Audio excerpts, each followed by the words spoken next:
Hello दोस्तों, राधे राधे।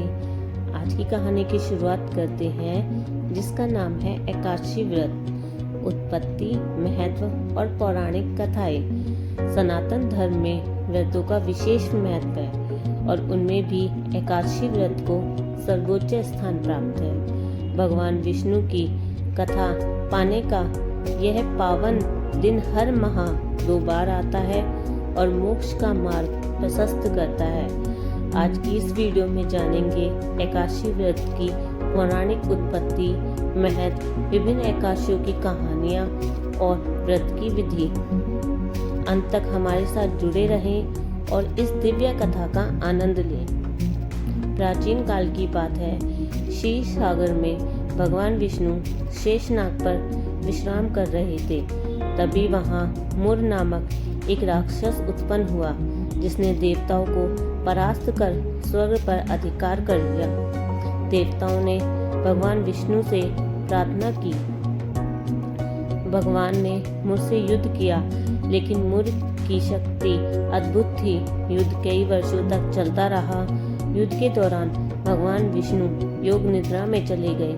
मुर ने अवसर देख भगवान पर वार करना चाहा। तभी भगवान विष्णु के शरीर से एक दिव्य स्त्री प्रकट हुई। उन्होंने मुर का संहार कर दिया।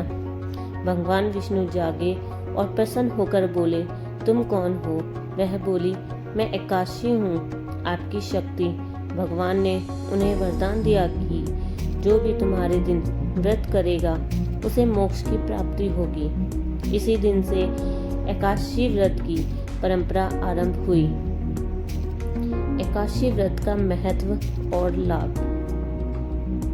एकादशी व्रत केवल भूख सहने का नाम नहीं है, बल्कि यह आत्मशुद्धि, संयम और भगवान की भक्ति का पर्व है। शास्त्रों में कहा गया है कि एकादशी का व्रत करने से समस्त पापों का नाश होता है, अशुभ प्रभाव दूर होते हैं और जीवन में सुख समृद्धि आती है।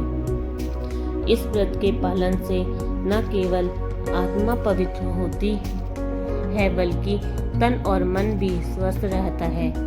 आयुर्वेद में भी एकादशी व्रत के महत्व को स्वीकारा गया है। उपवास से शरीर में विषैले तत्व बाहर निकलते हैं और मन शांत रहता है। प्रमुख एकादशियों की पौराणिक कथाएं। देवशयनी एकादशी। देवशयनी एकादशी आषाढ़ मास की शुक्ल पक्ष की एकादशी को मनाई जाती है। इस दिन भगवान विष्णु 4 महीनों के लिए योग निद्रा में जाते हैं। देवताओं और भक्तों के लिए यह समय तपस्या का होता है। कथा के अनुसार राजा मांधाता ने इस व्रत को कर प्रजा की समस्याओं से मुक्ति पाई थी। पापमोचनी एकादशी।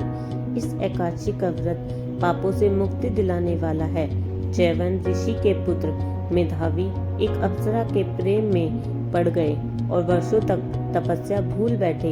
जब उन्हें अपनी भूल का एहसास हुआ, तब पापमोचनी एकादशी का व्रत कर उन्होंने अपने पापों से मुक्ति पाई। उत्पन्ना एकादशी। यह वही एकादशी है जब भगवान विष्णु के शरीर से एकादशी देवी प्रकट हुई और मुर राक्षस का वध किया। उत्पन्ना एकादशी से एकादशी व्रत की शुरुआत हुई। निर्जला एकादशी। महाभारत काल में भीष्म पितामह ने कहा कि निर्जला एकादशी का व्रत रखने से वर्ष की सभी एकादशियों का फल प्राप्त होता है। यह व्रत जल के बिना रखा जाता है और असीम पुण्य प्रदान करता है। एकादशी व्रत की विधि और नियम। एकादशी व्रत के दिन प्रातः काल स्नान कर भगवान विष्णु की पूजा करनी चाहिए। व्रतधारी को अन्न, चावल और मसूर दाल का सेवन नहीं करना चाहिए। फल, दूध और हल्का भोजन किया जा सकता है। पूरे दिन भजन, कीर्तन और भगवत गीता का पाठ करना चाहिए। अगले दिन द्वादशी को व्रत का पारण करें। एकादशी व्रत से जुड़ी प्रेरणादायक कहानी। राजा रुक्मांगद की कथा एकादशी व्रत की महिमा को दर्शाती है। राजा ने अपने पुत्र धर्मांगद को भी एकादशी व्रत का पालन सिखाया। स्वयं भगवान विष्णु भी राजा की भक्ति से प्रसन्न हुए। जब राजा की परीक्षा ली गई तो उन्होंने प्राणों की बलि देने से भी पीछे नहीं हटे, लेकिन व्रत नहीं तोड़ा। भगवान विष्णु प्रकट हुए और राजा को वरदान दिया। एकादशी व्रत न केवल धार्मिक दृष्टि से बल्कि आध्यात्मिक और वैज्ञानिक दृष्टि से भी महत्वपूर्ण है। भगवान विष्णु की कृपा पाने और मोक्ष प्राप्ति के लिए यह व्रत अमोघ है। यदि आपको यह कथा अच्छी लगी हो तो लाइक, शेयर और सब्सक्राइब करें।